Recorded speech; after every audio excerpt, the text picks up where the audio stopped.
From there, in the spotlight tonight, India can expect investments worth more than $40 billion from US companies. That's the word from Ajay Banga of MasterCard and John Chambers of Cisco. Speaking to Shireen Bhan, both of them were upbeat about India's growth prospects and sounded incredibly bullish.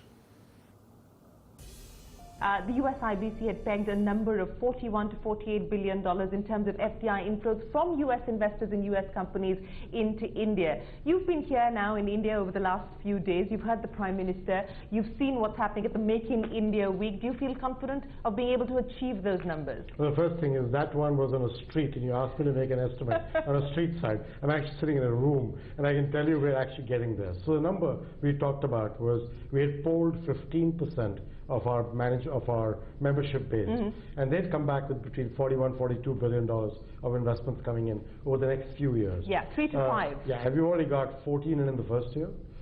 John actually was getting the numbers put together the other day. He's a numbers guy, and he now knows this next period of time another 22-odd million will come in. We should be getting to close to 40 over these 2 or 3 years. So I think that's just the 15%. We'll probably cross by that number. We could better that number. We could. Now, but I'd say one thing to you. It's a big number in some ways. For a country the size of India and for the opportunities that India represents, there's more that can come over the next 5, 7, 8, 10 years if India keeps doing all the things it's trying to do. Okay, I'll get to that in just a bit, but John, let me pick up on this conversation with you, because you've been an old India bull, so your love affair with India... Well, let's not talk about age, but I've been a believer in India for a long time.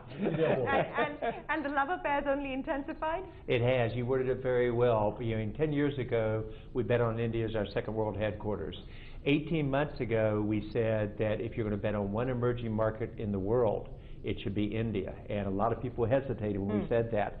Today, that looks pretty smart.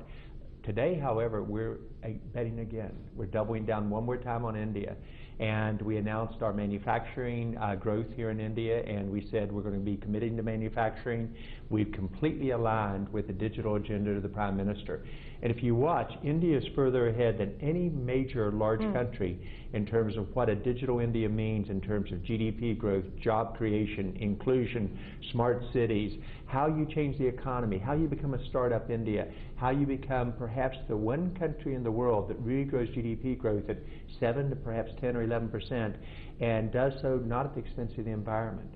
And so we see all the things going right in India. We're realistic on the challenges, but India is so much better positioned than any other country in the world for GDP growth over the next 2 years. It's exciting.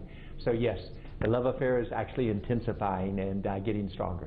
Okay, that's good to know. Let me talk to you about the challenges, because both of you have said that you could better this number of $40 to $48 billion if some of those challenges were addressed. And let me ask you this, Ajay, because the last chat we had, you said that predictability is the most important thing that investors are looking for, and you said that while work had been done by the government, there was still a lot more that needed to be done.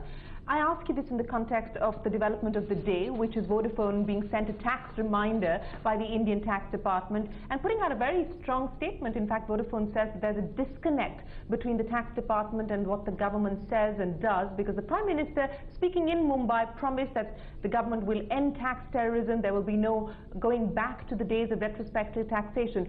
Does tax continue to be a major worry for investors, specifically in the US? So the way I think about this is that no one transaction or one issue determines the path on which a country is embarked. India is embarked on a path of providing predictability and consistency on tax policy. That's why these policy statements are being made by the PM as well as by Mr. Arun Jaitley over time. There's some tax cases, and I think Vodafone is one of them, although I don't know enough about Vodafone. They're not a US company. They're not really part of the US-India Business Council.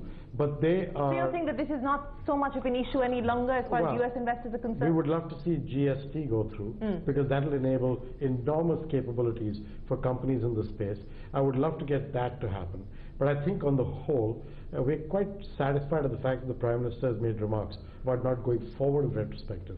I would love to find a way to get the old tax cases out and gone so that the overhang that stays on us all goes away. I don't know how easy that is, given that some of them are now in judicial systems. And you've got to go through and work your way through that. But I'm certainly looking for predictability going forward as well. Yes, and what's interesting, though, is you're on a transaction. What has changed on this visit, and what Ajay and I both are seeing, is we're beginning to see how the whole scheme comes together. So using a commitment to manufacturing in India and make in India, there were three major areas that for high tech, high end of high tech to move on, you had to see changes. You had to see changes in terms of market access. You had to see changes in terms of cost parity. You had to see changes in tax policy. And we've seen movement in all three. Okay. And we would not have made the commitment we just did to India without those changes. Now, let's go to the U.S. as an example. You talk about problems with tax policy. We have not changed our territorial tax system to where the rest of the world is for a decade. Or our tax rates, Or our which tax are rates also at a much involved. higher level. So you're seeing every country has to really say how do they move faster.